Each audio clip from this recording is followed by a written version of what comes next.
It's a conversation, and it's approached like this. Hey, you know what? I'm realizing I'm at my limit. I can't continue to carry these tasks and the mental load any longer. Hey, thanks for coming. Welcome to the Love Shack.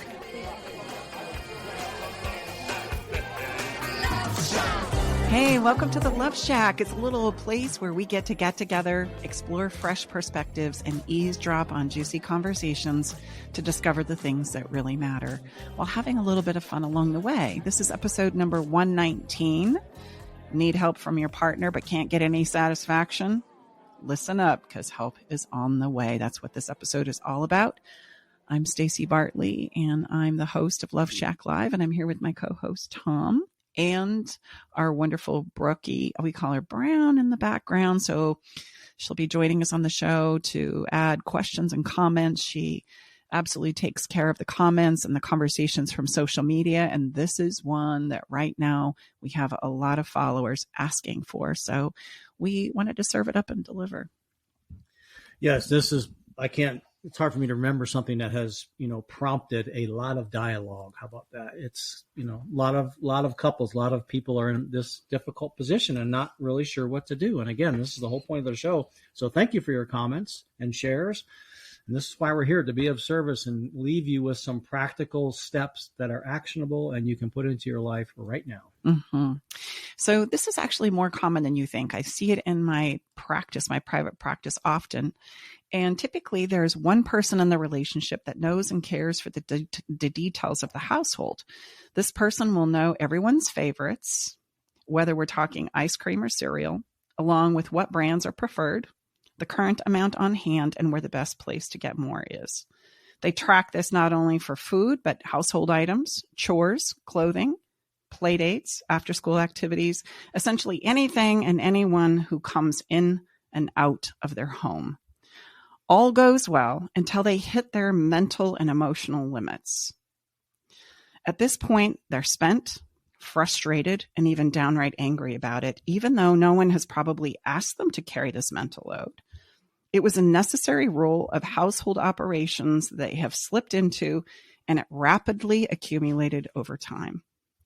Commonly, this household role is women, simply because it's a well-rehearsed narrative religiously, societally, that women care for the children in the home and men provide and protect.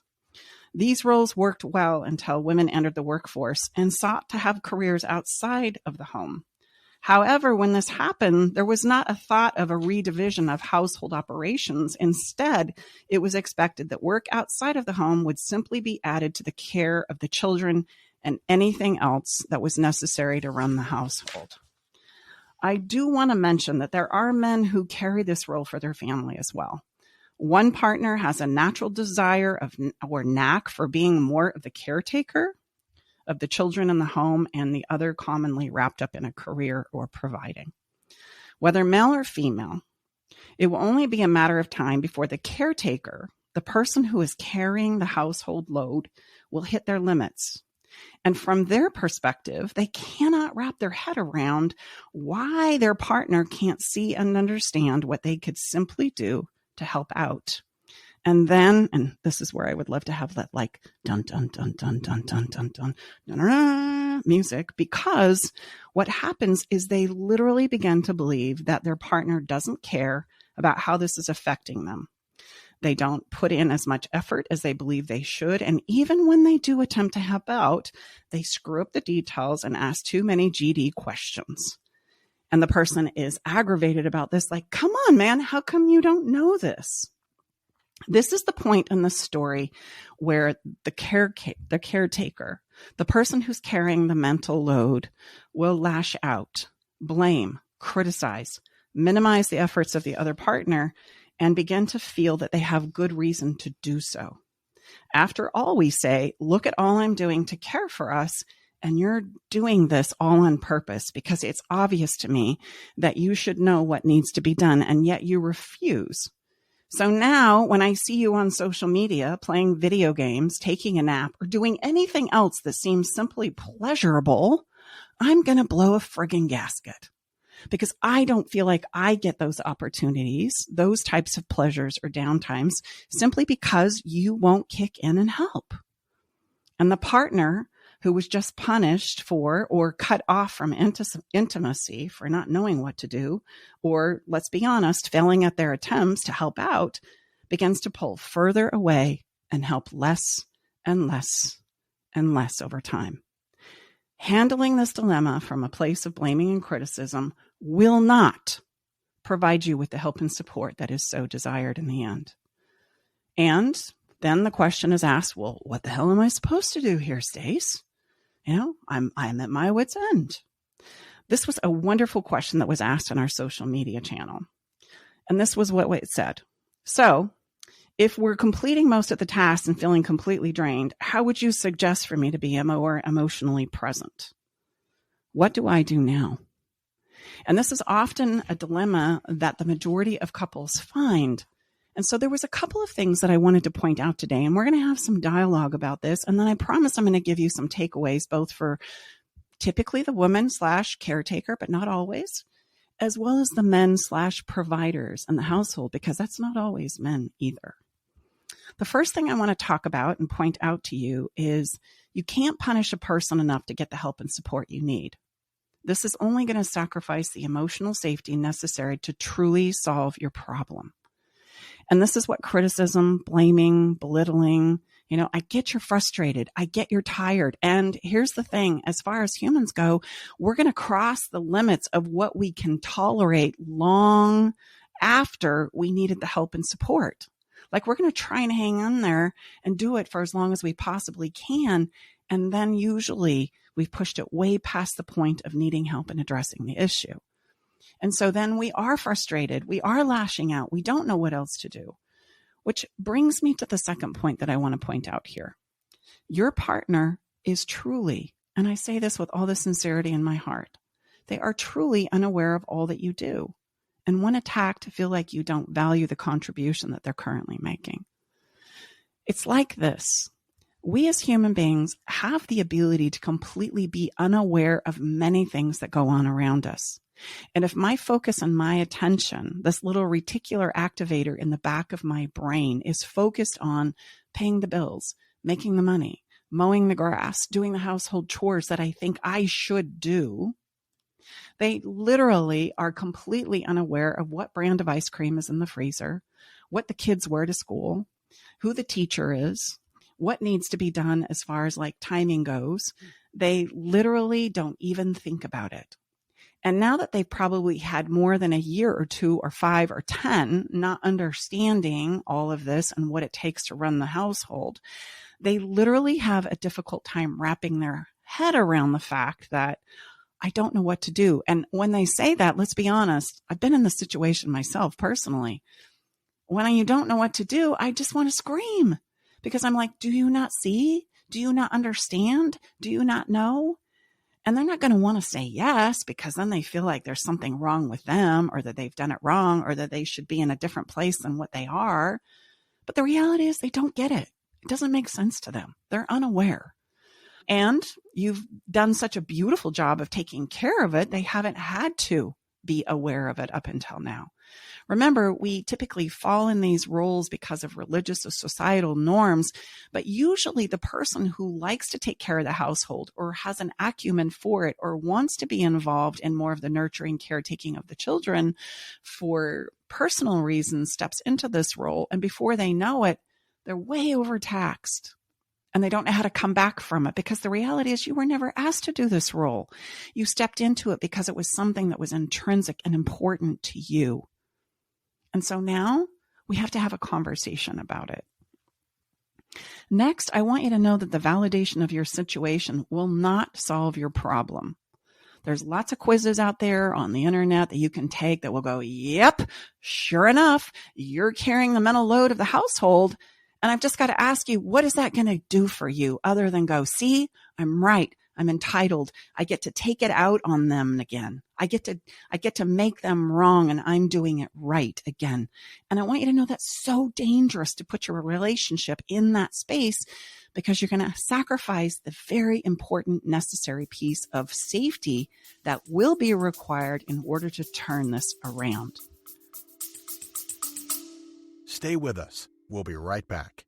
Navigating the silent, complex moments of separation or your partner's need for space can feel like walking through a maze without a map. If this sounds familiar, know that you are not alone. This journey, filled with uncertainties and introspection, requires a gentle, understanding guide. Hey, I'm Brooke from Love Shack Live. We see you, and more importantly, we get it. That's why we created the Separation Support Bundle. A collection of resources designed to not just guide you through separation, but to offer comfort and clarity during these times. Our separation guide offers insights and support to help make sense of your emotions and the process of separation. And for those moments when words escape you, our guide on 10 texts to send when navigating space provides thoughtful prompts to help communicate with compassion. Plus, a soothing separation meditation to help ease the overwhelming moments. Because sometimes all we need is a starting point, or a way to start feeling okay again. Remember, you don't have to journey through these complexities of separation alone. Our Separation Support Bundle is here to accompany you, guiding you towards healing, understanding, and most importantly, the renewed sense of self.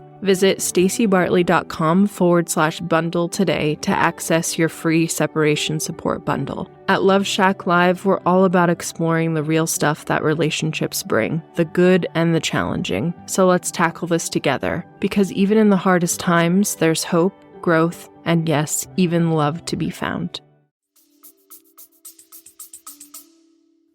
Let me ask you a question there.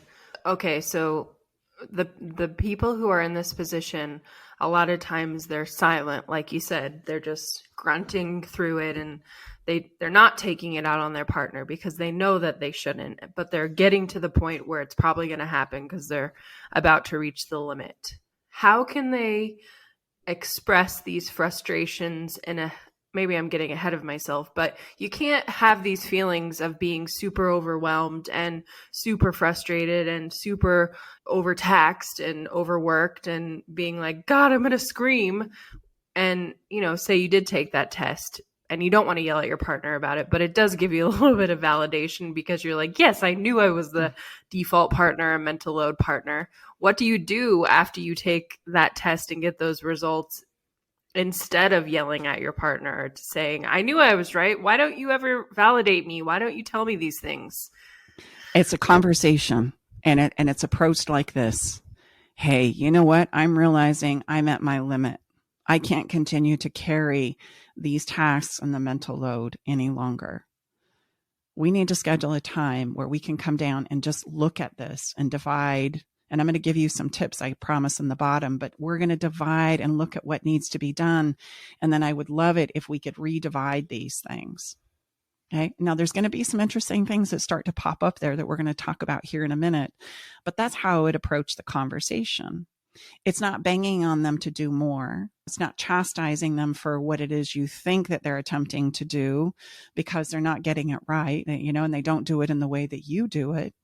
And it's not about you not being able to express yourself. It's about being productive in your steps forward, because oftentimes what we do is we exhaust ourselves in this place without realizing it's breaking us down and it's taking us further from where it is we ultimately want to go, because we don't realize how to do it and how to do it in a productive manner, which is going to bring me to the next point that I want to make. Not only is validation going to not solve your situation, I want you to understand something when it comes to emotion. Whether you are emotionally upset or emotionally available, both require effort and energy. And guess which one gets depleted faster if I'm in an emotional state? The upset. So we go to upset, and I get it because you haven't known how to handle this or how to have this conversation or how to set it up. And I spend years there and I'm exhausted and I'm depleted. And then I say, but you can be emotionally available and productive if we knew the direction in order to go. And it wouldn't require as much effort and energy to handle it. And you're more likely to find a solution that is going to help you take the next step forward. And so hanging out in these places of emotional upset for long periods of time because we don't know what to do literally creates more of a problem, more of an issue, more of a breakdown. And then let's be honest, we feel entitled to cut off intimacy, cut off emotional connection, cut off engagement until they what? Get a clue? Well, and a lot of times I think it's not even a conscious choice to cut it off. Like a lot of women are not saying, I'm not going to have sex with you on purpose. Like they're not doing it that intentionally as a punishment. They're doing it. A lot of the commenters, and I see how this would come about, they said, I don't want to have sex or be emotionally connected with a man who doesn't do anything to help me around the house. You know, like it's doing those things is like part of foreplay. It for a woman, taking some things off of the mental load helps a couple in the bedroom. And I think sometimes men and the providers don't necessarily understand that's how women's brains work, you know? And I was also going to say that a lot of times when these conversations happen, because we don't normally have solutions to them, like you're pointing out, it's the woman or the mental load bearer saying, here's all the things I'm carrying. And then it's the provider saying, but these are all the things I'm doing. And you're just arguing about who's doing what and what you're contributing, but nothing is getting solved. That's exactly right.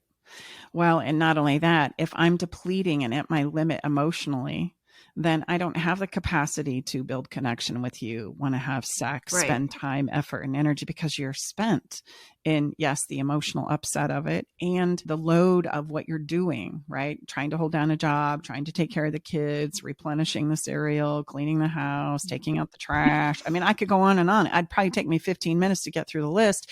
And I think because our providers aren't aware of what it is, and we keep trying to tell them, and all they're hearing is that you don't value what I bring to the table too. And let me tell you, it's no picnic on my side.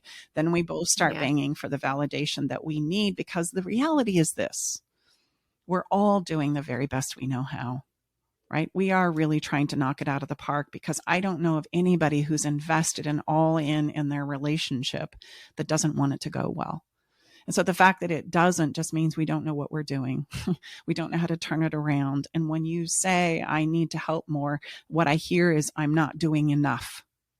And yet, gosh, I'm coming home tired. I'm dragging butt. I'm giving it my all, right? And I might have a capacity issue that we need to talk about, which we'll get to in a minute. And this is a conversation, correct me if I'm wrong, is you really want to use fairy dust here to start this off on a different place.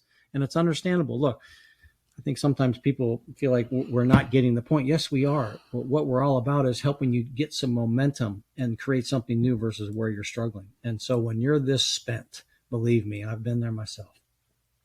It's very hard to think about fairy dust. And fairy dust is just letting your partner, letting your significant other, your husband, your wife, just share with them why you're sharing, because this relationship is important. You're important. This means a lot to me. So spread that first rather than whipping out what Stacey likes to call our big old purse bag of truth, you know? And also, but on the other side, I think some of the women that are going to be hearing you are going to be like, no, I don't want to do that. You know, I don't want to do that right now. I want help. If the men, I hope, are listening to this too, you have to the woman will bring the fairy dust. The men have to lower their defenses, you know? So it goes to both sides, and women do too. Everyone is defensive. Oh, yeah. Let's just get that.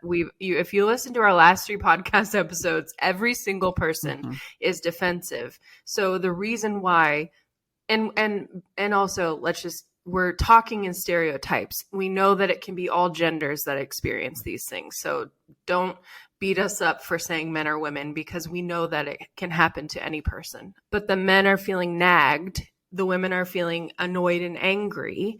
And those two emotions are happening because you're both stuck in defensiveness. There's no understanding that's happening. Yes. Right. And so let me just stack on that, Brooke, and you're absolutely right. My only point in sharing that is, if you really want to get some help and get some understanding, it's our experience in working with hundreds and hundreds of people, is it's if even though it's going to take everything you have and you're saying like F that fairy dust, I'm just sharing with you, give it a try, because on the receiving end, none of us as humans can kick the crap out of ourselves any more than we already have anyway. Okay? Well, here's the thing. I got to jump in here, because if you stay stuck in defensiveness, not only are you going to deplete your emotional well-being and stability, but you're also going to destroy the relationship you're saying is so valuable and important to me. And you're going to take it to its limit. So you're at your personal limit. Now you're going to stretch the relationship to its personal limit. And then you're going to freak the hell out when all of a sudden you're facing a divorce. So I'm telling you, this way will not get you where it is you want to go. It will not get you the help and support that you, quite frankly, desire and deserve. We've got to come at it from a different place. So when you tell me you don't want to appreciate what your partner's doing, even though they feel probably pretty similar to you, that they're working their fannies off too, somebody has got to set the defenses down, or here's where it will happen. You're going to wear yourselves out, and then the defenses are going to come down. And by then it's going to be too late. It's absolutely going to be too long, too late, too little, right? And it's going to be a done deal. And so we have these conversations so that you can understand that. Yeah, go ahead, Brooke. I think sometimes you have to explain it in the way that you just did, like the dire straits, so that you can come back and see, okay, that's why I have to do that. You know, that's why fairy dust matters, because I don't want to get to that point in my relationship. Here's the thing. On my next point, it will come back in this one because this stacks on exactly what we're talking about. We don't ever consider and talk about emotional capacity before talking about tasks. And what I mean by emotional capacity is we understand it through the lens of physical energy and ability and availability. But when it comes to the emotional experiences, we can be emotionally drained and tired, even though my physical body is moving day in and day out. And so sometimes when you need something of me, I may not have it in the tank to give, not because I don't love you, not because I don't want to support you, not because I don't care about you, but because I too am running on fumes for a lot of different reasons that probably the caretaker is unaware of. And then we're going to fight about who deserves to take a break and who deserves to, exhale and refill their cup. And so we're going to fight instead of solve problems. To the women, I just have a feeling there are some of the caregivers who are feeling angry and frustrated, probably again, that they're the ones that are going to have to facilitate this, just like if they want this problem solved, so they're going to have to come to the table and ask their partner to meet them at the table and, try to spread some fairy dust and facilitate a healthy conversation. And they're probably like, God, that's just another freaking thing that I have on my mental load. But let me just frame it this way. You could probably get help from your partner really quickly by threatening divorce or saying the relationship is over if I don't get more help around the house. And then they're going to be doing chores full of resentment. They're going to be vacuuming and feeling hateful about it and dusting, but wanting to throw the duster at you. Wouldn't it be so much nicer if you had this conversation together and you both really understood where each other was coming from and all the effort you were both putting into the relationship, so that when the tasks get redivided and you both start to help each other more in the areas where you're struggling, it could be out of genuine love than just, spite because I'm worried that you're going to leave me if I don't help you, because that's the old way. Mm-hmm. And that doesn't last. That will maybe last like a week, mm-hmm. and then it's back to the way things were before. Some people can give it a good 90 days, and then they're going to peter out too, because we're not talking about emotional capacity and where everybody is with it, right? And that it's okay for capacity emotionally to fluctuate just like our physical energy does. It's important for you to understand that. And I love that you brought that up, Brooke, because I hope that through this podcast, it doesn't have to necessarily be the person who's carrying the mental load, the caregiver, that opens up this conversation. Because the reality is, if we understand what's playing out and how to do it differently, either side could open it up. Because here's the thing I want you to know. Nobody's having a good time in this space. Everybody's feeling very negated, invalidated, unappreciated, unacknowledged, right? As we just put our nose to the grindstone and continue doing what it is I know to do in hopes that it will go well. So yes, either side can open up this conversation and do it in a productive manner to change the trajectory of your relationship that is absolutely needed right now. We know intuitively when things aren't going well, whatever side of this conversation that you're on. Okay. So, you know what? Sometimes it just requires someone to raise their hand and and be the leader of this situation. And even when you don't feel like it, that's just the honest to gosh truth. So let's talk to each side separately. How about? Sure. Okay, because we've got some really great strategies and tips for you. And so I want to separate out the conversation now a little bit. Let me just say this one last thing. I encourage you, regardless of what side I'm going to speak to next, to focus on talking about what needs to be done instead of what's not being done. That's really important. We bang on what's not being done in hopes that we will get what it is we know needs to be done. And we can just cut to the chase without risking the fight and say, this is what I need. This is what needs to happen as I see it, especially if you're the caregiver. Look, you know how it's being currently done. You know what needs to be handled, what's on the calendar. You're probably managing that too. God love you. And you know what needs to be done. So talk about that. Give parts and pieces away to your partner and set them up for success. Let's talk about the caretaker side of things first. Okay. Here's a couple of tips that I have for you. Number one, I want you to assume that they care, not that they don't care, because they do. The reality is they do. And how I know that is you wouldn't be fighting about things if they didn't. Okay. What's happening in the fight is nobody's feeling validated for the piece that they're contributing in. You're doing a ton. You are. And they're doing a lot too. So rather than diminish what they're doing, that they're not doing enough, I can say, I appreciate what you're doing and I'm running out of gas. So please, I need to divide some of these other things with you because I'm not going to make it. And I know that that is having me show up not so great. I'm taking it out on you. And you're getting, upset because of how I'm handling it. And then you take it out on me and we can't continue this. We've got to approach this from a different place. That's the reason I'm bringing this conversation to the table. Okay. Which is the second super tip.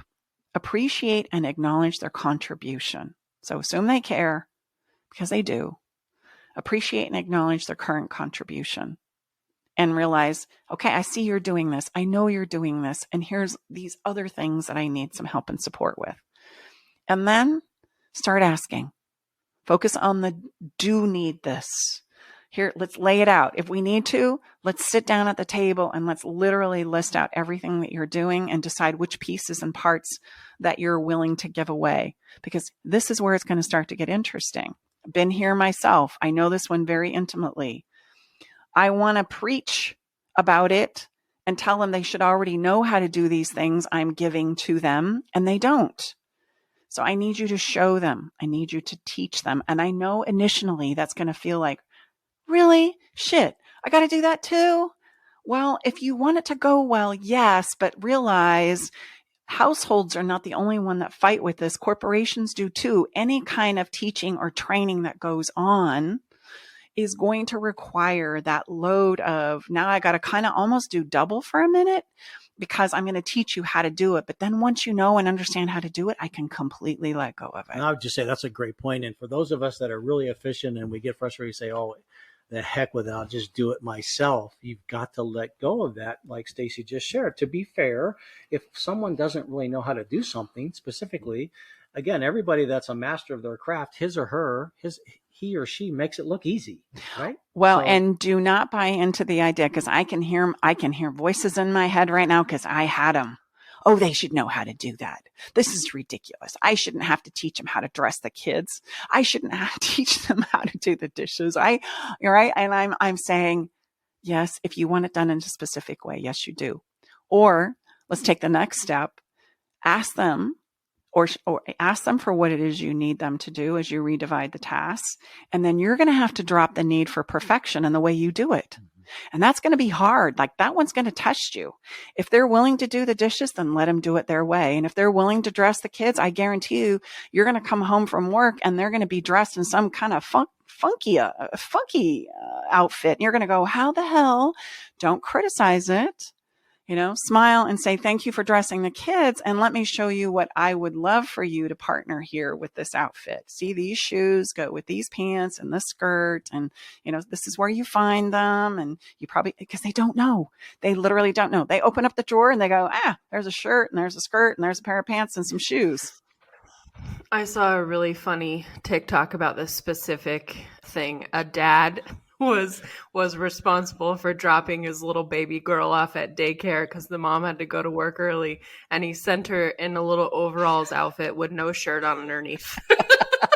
I love it. And the mom thought it was hilarious, but was like, honey, why did you not put a t-shirt on underneath? He said, it's a whole outfit. She said her nipples are sticking out. And I love, we can find the humor in that because they literally don't know, or you can beat them up for that. Which one do you think you're going to be able to stack on? Right? Finding the humor and saying, oh, bless your heart. I mean, at least you're trying. Thank you so much. But maybe next time it'd be a really good idea to put a shirt underneath. Could you do that for me? And to be fair, when we're exasperated, teaching is the last thing on our bucket list. Let's just be honest. Yeah. It's a lot of work. It's way easier to do something on your own than to teach someone else how to do it. Except for it keeps you in the same cycle again and again and again. So you're going to burn out. It's inevitable. You have to make the choice. Do you want to teach and maybe have things done not in the way that you would do it and get some things off your plate? Or do you want to stay in the hell of having the whole mental and physical load of the household on your back? That's the choice you have to make.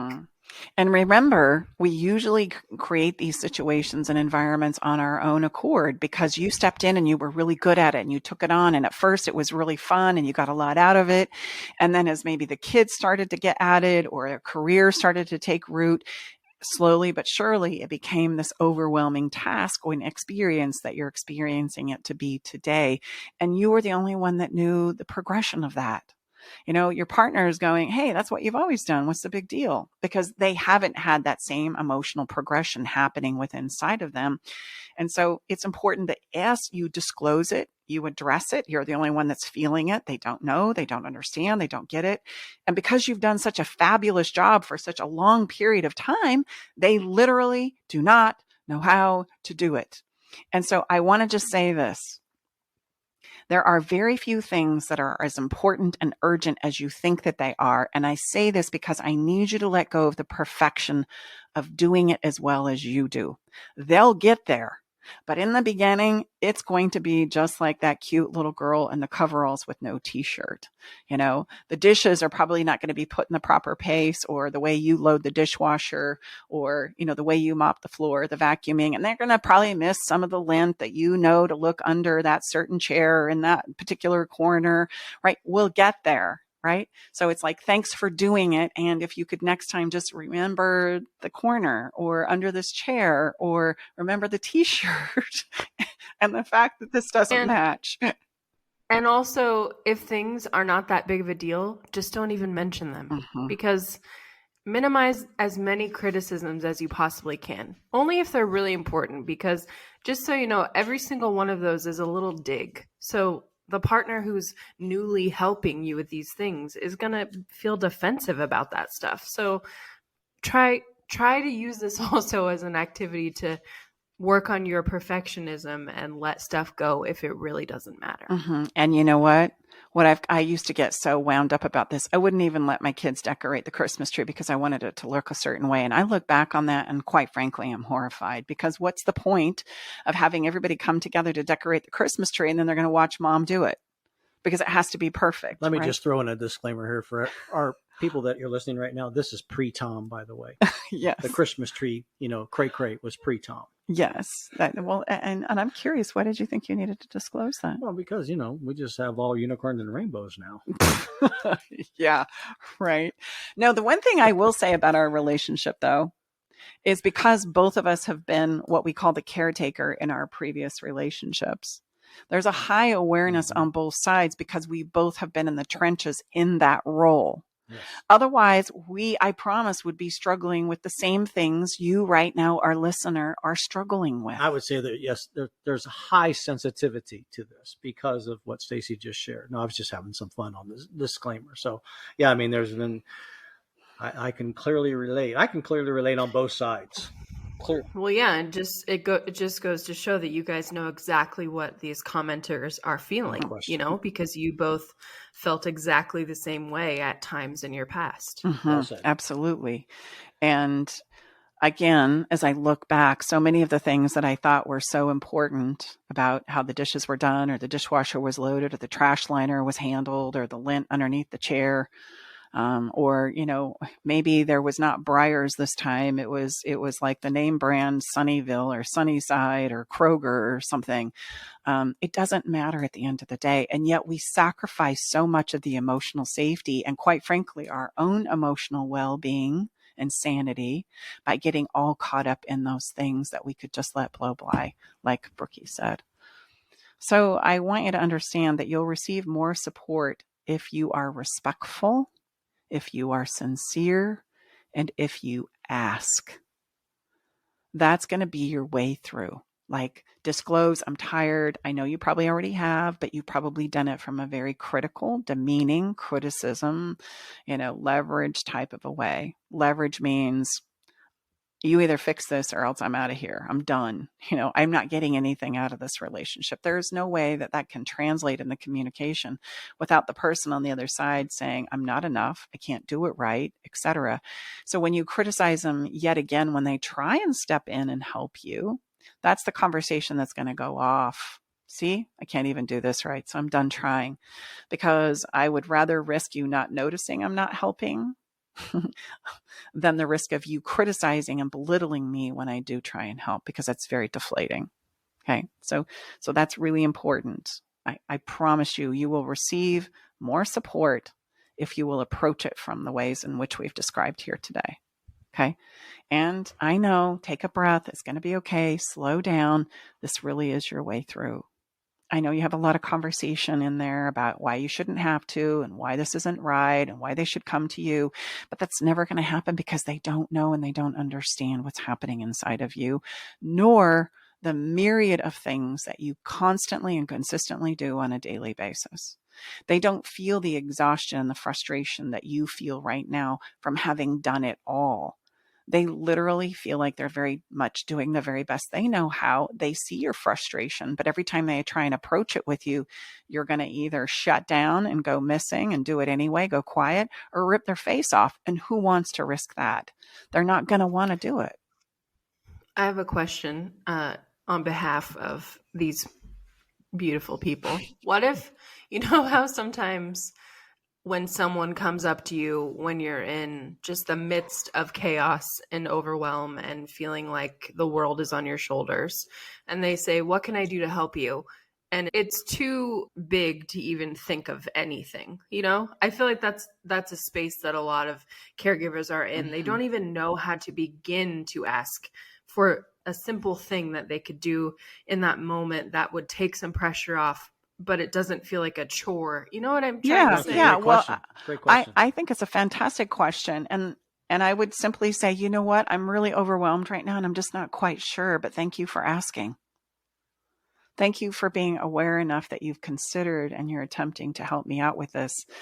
And then I would encourage you to go and spend some time and think through what it is you want to offload and ask them for. That would be a great moment. You gain the clarity that you need to, and quite frankly, identify the places, because some of them you're going to be willing to let go of and some of them you're not. Yeah, and that's going to be very unique according to you as an individual. That's a great question. And just as Stacy shared, you're going to need to, maybe at a time that's more appropriate, maybe when you're not quite feeling so overwhelmed, is what would be the easiest thing that you could offload that would be a genuine contribution and help you, but wouldn't be maybe quite so tight as to how you want it to go.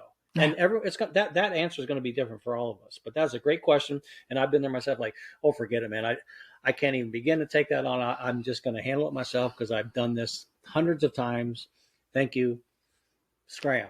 That's You how know? you set yourself up to continue Yep. in this endeavor yourself. I'm thinking of a client right now where basically they didn't want to give anything away. You know, it was like, okay, let me take the kids to school. Let me help the kids with homework. Let me get the kids ready for school. Let me schedule the doctor's appointments and get them there, or the checkups. Let me handle the play dates. And it was like, but you don't know how. And they're like, you're right, I don't, but I think I can handle it. Just let me take a crack at it. And so there's a little bit of a push pull there that I just want to point out as well, right? Where if you really want help, then you're going to have to let go of the way you do it. And sometimes that's hard. Sometimes we're not willing to let go of the way we do it, just like me and my wrestle with the Christmas tree and a whole host and myriad of other things that If would we play showed out. people our Christmas tree now, they would probably have a hard time. That used to be really cray-cray because we just have a little one that fits in the corner of our house. It's not really all that special. I mean, it's nice, but certainly we don't get too crazy. I don't really care anymore because I've learned over time, thank goodness, and age, that it's just really not that big of a deal. And sometimes we have to wear ourselves out in these places. And I'm going to just point this out for young moms. Bless your hearts, young families, not just moms, but moms and dads. There, you don't have to look very far to get a checklist of everything that you're supposed to be doing, you know, from the way you're supposed to feed your baby with organic foods to the way you're supposed to dress them and handle them. And then, you know, you can track every movement as far as like how they're progressing and what they should be doing and the myriad of things that could bring about a tremendous amount of anxiety and stress. And I'm just going to be honest with you. I don't know that I could have done it. Thank God I raised kids when I did, because there was a whole lot more space and faith that it's going to be okay and that I can just regulate today and I don't have to worry about the checklist that a myriad of manufacturers and corporations and families and societies and coaches are telling me it has to go a certain way and I have to provide certain things. At the end, you've got to make this work for you. And if by chance you've got to violate your vegetarian, organic, special food that you only make a certain way, maybe you just need to feed the child and come back to it another day. Right? These are maybe a Big Mac and a large fry is okay for tonight. And then we'll get back to all of that stuff tomorrow. But take it a day at a time and let go of the checklist and be willing to re-examine what really works and what you have the capacity to take on in your own personal life and well-being. Because here's the thing, having access to you, being present with your children, right? And not being freaked out and anxiety ridden all the time because you're so overwhelmed and tasked by the myriad of things that are being asked and required of you. Being present with that child is all they want. I used to freak out about it too. And you know what? I come to the realization that really all they wanted was me. As I'm running around trying to make sure their clothes are clean and the perfect outfit. And I've provided this and the shoes and organized the play date and cleaned the house and, you know, did the myriad of other things that I thought were important at the time. I mean, yes, there's a time and place for that. I'm not trying to minimize it, but I wish I would have spent more time with them instead of more time caretaking them, if that makes sense. And I think every child would say the same. You know, I should have fed him a Big Mac and a bag of fries instead of worried about it not being vegetarian, organic, and purified and from a certain source. And because it would have allowed me more time to spend with them, I guess is what I'm trying to say. So let it go and look at those tasks that you're willing to truly let go of because they're not going to be done the way you do them when you let them go. And that's okay. That's the thing you're going to have to risk. So let's talk to the other side for a moment. Let's talk to the providers, unless there's anything the two of you want to add to that. No, I think we're good. Everybody feeling complete? And here, I just want you to hear me say this. It's going to be okay. And thank you so much for all that you do. I know it's a lot. I really do. So let's talk about the providers. Here's the thing. Number one tip, don't take their frustration personal. Okay? Because they really just need help and they're not very good at asking for it. And they're not quite sure how they got themselves in this hot mess either. And the only thing that's changed is they've hit a limit and they don't know what else to do. So there's a saying that says, you know, violence, or I would say acting out, is what we do when we don't know what to do with our suffering. And so they're suffering and they just don't know how the hell to handle it. And so guess what? Because you're their person and you're their safe place, they're going to take it out on you. So do your best to not take it personal. That would be my number one tip. And realize it's a cry for help, truly. And your best place to approach this is from a place of empathy. And it's okay for you to also admit, look, I don't know what to do. This doesn't make sense to me. You've done such a great job of handling this for us and for our family for all these years. What I really just need is for you to sit down with me and let's divide out how I can help and support you. And then offer to really ask them to let go of it. Like, let me handle it. I'm sure I might mess it up according to the way you do it, but I want to try. I want to be here for you. I want this to go well. I'm on your side. Let's figure this out. Okay. The next thing is you be the one to offer to sit down and explore how to divide up the tasks. Like, what a concept. Now that you're aware of it because you're listening to this podcast, you be the one to initiate the conversation and say, hey, you seem really stressed. I see that you're really kind of hitting your limits here, or at least it appears you are.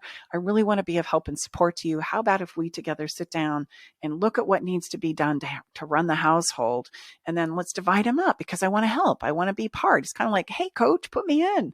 I know I don't know what to do, but man, I think I got some skills and I think I can figure it out if you'll just kind of show me the ropes, because I want to jump in and I want to support you.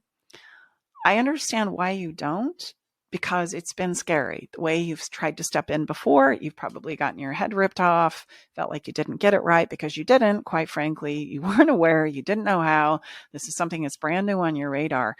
But come on, you can take the initiative here and you can say, let's sit down and let's handle this. And they're going to thank you for it, even if they wrestle with you for a minute. Okay. So sit down, offer to explore how to divide up those tasks. And then you're going to have to sincerely ask them, are these ones you're really willing to let go of here? Right? Vet that out and be mindful also of your own capacity. Okay. But realize the load as it sets is not working. So if we don't address it and do something different, we can anticipate that continued breakdown and escalation of these frustrations is going to happen, which is the last thing you want. So handle it and address it by saying, okay, come on, let's reconfigure this. I can see this isn't going well. All right. I appreciate what you're doing. Please teach me what you're doing because I really am unaware. And then let's take a portion of this off of your plate so that we can start making progress in the direction that we want to go.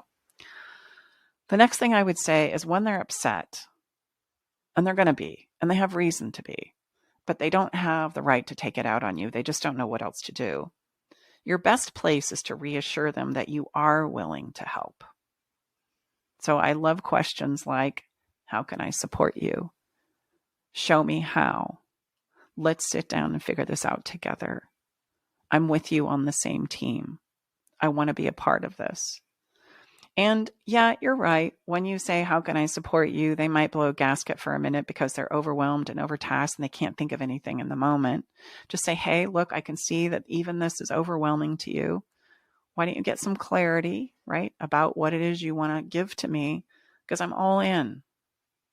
And instead of, starting a fight and you feeling discounted and invalidated because you're putting in, look, you are, you're providing, you've done a great job of providing a house and a beautiful car and a wonderful lifestyle. And you're taking care of things that, yes, are important and valuable. Yes. Don't feel discounted by that.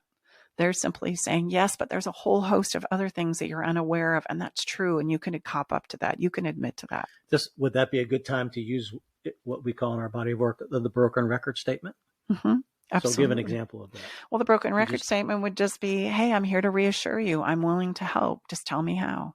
I see you're upset, and they're going to say, yeah, but you should already know, you should be able to figure this out. And I understand. I don't though. And I'm wanting to help. You just got to tell me what you need. How about you take a minute and get clear about what that is? And then let's redivide them. I'm willing to be on the team. You're just going to help me out for a minute. The power of that is because when that broken record statement is, just remember we're dating ourselves, when there was record and there was a little groove in there, it just kept getting caught on that. It would just go around and around, meaning if there's not engagement, see, that's the greatest way to diffuse a situation, when there's not engagement on both sides. So that just brings you back. You just keep reaffirming why you're in this conversation, what's important. You hear him or her, and it will just more quickly than not diffuse that situation. It's only going to take a teeny tiny bit of ease to go in a different direction. Right. It's not going to take a lot. And this is for both of you. It's not going to take a lot of ease to go in a different direction. But if we don't take the ease, then the default option is going to occur where we just wear ourselves out, and then we're willing to negotiate all kinds of things. But again, it's too little, too late. I love that word, ease. You don't hear that too often.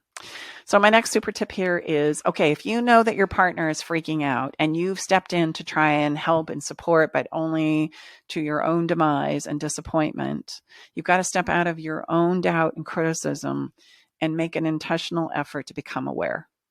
Like, just look around. If there's something that needs to be done, do it, because it will make a huge, significant difference, especially if you're not asked.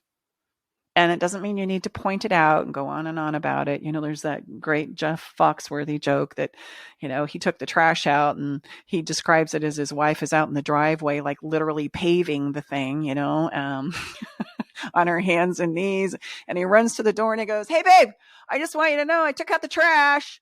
I took out the trash and I stocked the fridge." Okay. And it's funny for us to just look at the roles that we play sometimes. And I know that you want a good pat on the back for the little things that you're starting to do that you didn't do. And I'm just going to encourage you to go, those are good things. I want you to hear my voice say that. And if you need to use this recording to remind yourself that they are good things, keep doing it. And eventually the validation will come. Okay. But in the beginning, sometimes we just need to give it to ourselves as we begin, right? Because if we start going, hey, look what I did. See, I just did this little thing. They're going to go, yeah, that's about like a fraction of what I'm, you know, doing in addition to my job too, right? So do it because you know you're doing it and you're doing your best to pour in and to intentionally help out and support and pat yourself on the back. Like, you're doing a great job. You really are.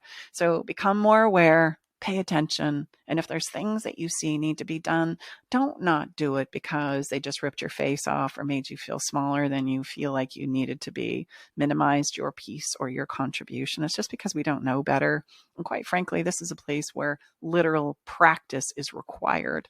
Know that what you're doing does make a difference in the long run, and know that you continuing to show up in that way in spite of what's happening will pay huge dividends in the long run. I would just say, if you can get to where you can start to get a sense of anticipation to what the providing partner is going through and needing, and then be proactive on that, just in a slight regard, that is going to be huge. Because my experience is most of us, we don't know and we don't get to that place. And I know Stacy's incredible with me, with those things that she knows that I need, and she's anticipatory.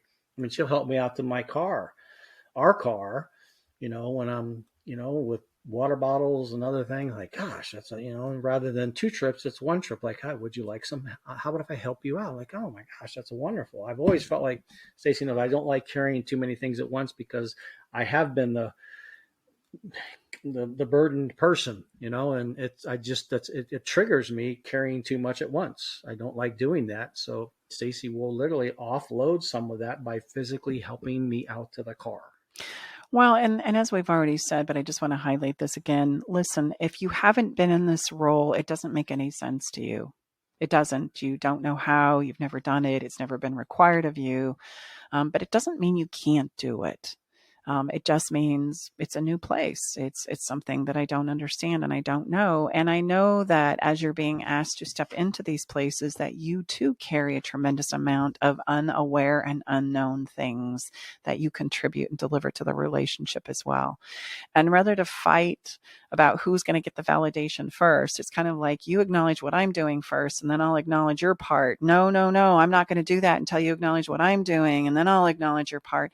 Somebody's got to be the one to set it down and say, you know what, I know that you're contributing, and I don't know exactly how, and I don't know how you do it and carry it. I'd like to understand that piece. And in addition to that, we need to decide how to handle the tasks that need to be done as a household operation. Let's configure it. And then you're going to have to be willing to let it go if you give it away. And you're going to have to be willing to let that person kind of work their way through it. They'll get proficient at it, but don't attack them, especially in the beginning, because then it's going to prevent you from being able to carry on and sustain it over the long haul. Okay. So I have 4 additional points that I just want to point out from this conversation, and then we're going to wrap it up. Things to consider for both sides. Is it really as urgent as it feels? Because most things aren't. It's amazing what can be set to the side until tomorrow when needed and necessary. And us getting all spun up about it is needed and necessary. Let's slow down and come at it tomorrow. You know, the mess and the laundry and the dishes and how they're stacked in the dishwasher doesn't really matter at the end of the day. So consider that, even though you might be feeling really spun up about it, it's really probably not as urgent as it feels. The next one is absolutes of any kind break us down, meaning the more attached to certain places and ways things have to go, the more difficult it is to get the help and support that you need and deserve. Be flexible with how it gets done. Get it done. At the end of the day, it doesn't really matter how it's done, and it doesn't matter if it's done the way you want it to be done. As I said before, Tom has this uncanny way of doing dishes. I don't get it. It makes no sense to me, but I can tell you that my kitchen sink and my counter, when he is done, is like an ocean. There is water everywhere, in spite of his best efforts to mop it up. I just appreciate the fact he did the dishes, and they're clean and we can eat off them and they're put back in the rack, and he makes a wonderful effort to do that. And when he's done, I simply have an easier time of, now I don't have to do the dishes. It takes me 22 seconds to dry up the sink and turn the soap dispenser just so. And we're both happy. You know, it's like I manage your own OCD. Okay. If there's certain things that you want to have go or in a certain position or a certain way, you do those and take care of them, because I guarantee your partner's not going to get it right. They don't have the same perspective or need or emotional driver to do that. So if it's really at the end of the day that important to you, then take care of it yourself. But get rid of and delegate the task and let it be done in the way that they choose to do it. And we can have dialogues and great humor and jokes and conversations about it, just like Tom and I do about the dishes. We can kid each other about it. It's not anything that we take personal, but it is a reality of the unique individuals that we are. And that is okay. There has to be space for that. And the next one is creative problem solve. Sometimes there's just not enough of both of us in our emotional capacity and ability to handle all the requirements that are needed and necessary of us, especially as life is speeding up at an exponential rate. So consider things, if it's available to you, like grocery delivery, so that nobody has to go to the grocery store. Okay. And remember that there are young adults all around you in your neighborhoods typically that would love an odd job, and they'll do it for $10, $15, $20, everything from, yard work to housework to laundry. And yes, again, they're probably not going to do it the way you do it, but it's going to get done. The last thought that I want you to know, I know as a divorce mediator and working with literally hundreds of couples from around the world and tens of thousands of conversations regarding just issues like this, there's always a solution together. Always. When we can truly get what needs to be problem solved on the table, instead of all the defensiveness and rhetoric and emotional frustration that can be a part of this from both sides, it prevents us from being able to find these solutions. But I just want to remind you right now that they're there. We just need to find them. And finding them is going to come from a place of acknowledging that everybody is contributing in, everybody is probably doing their best, and everyone is aware of what the other is doing, and everybody's wanting the acknowledgement and the appreciation that comes from knowing I'm doing my part, right? So rather than fight for it, somebody's got to be willing to step in. It doesn't matter which side, but somebody's got to be willing to say, okay, I'm going to set this down and let's see if we can problem solve what needs to be done here in our household. And for heaven's sakes, if you know in your heart of hearts you can't get there on your own, well then for heaven's sakes, ask for help and support. That is what we do over here. And sometimes, yes, it does take a third party to say, okay, let's keep the safety involved. And here's how we're going to do this. And they can set it up in a step-by-step process so that we can actually get to the solutions that we need to find.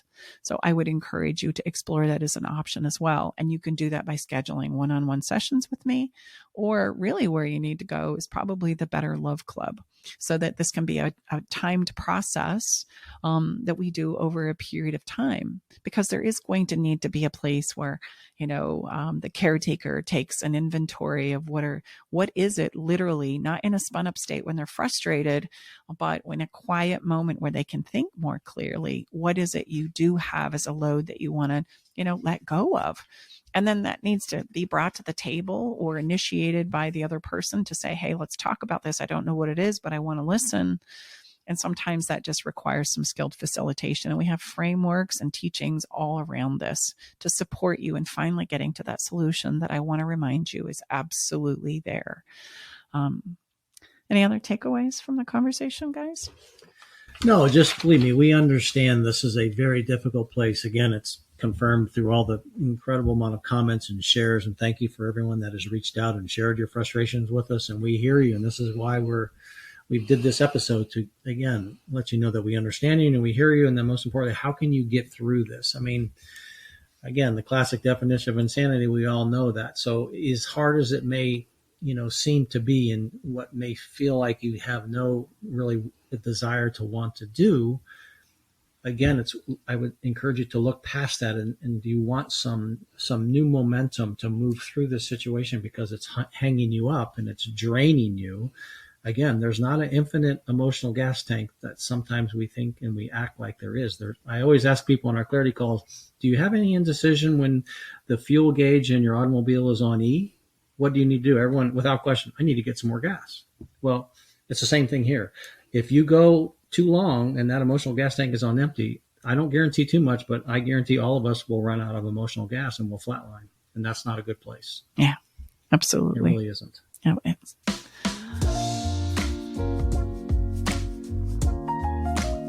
All right, let's have a little bit of fun for a moment. Let's turn this on its end and recognize and realize and remember that whatever is playing out in your life right now, there's always a great moment where we can just switch gears and say, okay, I'm going to go in a different direction and have a little bit of fun and play and novelty in my life. And I couldn't resist the temptation for this one today, especially because of our conversation, which is just find a task, something that you can do for your partner, and do it just because. Surprise them. And don't expect any credit for it. Just do it because you want them to know that you're thinking about them, that you love them, that you appreciate them, and you know that this is might be something that would be important and powerful to them. And then wrap your arms around them and give them a hug and reassure them that you want to help, you want to be there, we want to be together, we want to work this through, because I promise that is better than anything I could possibly offer you as far as like a gift or a surprise or a piece of novelty. Like just getting the reassurance that we're on the same team and we're going to figure this out. That in and of itself will take you a long way. And the task is the demonstration that you mean it. So think of something today and do it. Step in. Be the one who's going to change the trajectory of your relationship here. And as for the song, each week we have a song that we offer to you to kind of either support what it is we've talked about or to give you an emotional experience of the essence of what it is we've talked about today. And, quite frankly, I thought all of us just need to take an exhale and chill the hell out. So I actually picked a song that's one of my favorite songs to chill the heck out to. Well, it's actually one that Stacy and I really, really like. And Stacy asked me, I don't know, a week or so ago, babe, what's that song, that incredible song the other morning that you were playing for me? A lot of times I wake Stacy up to music because we love music in this house. And then I heard it last night. I heard it.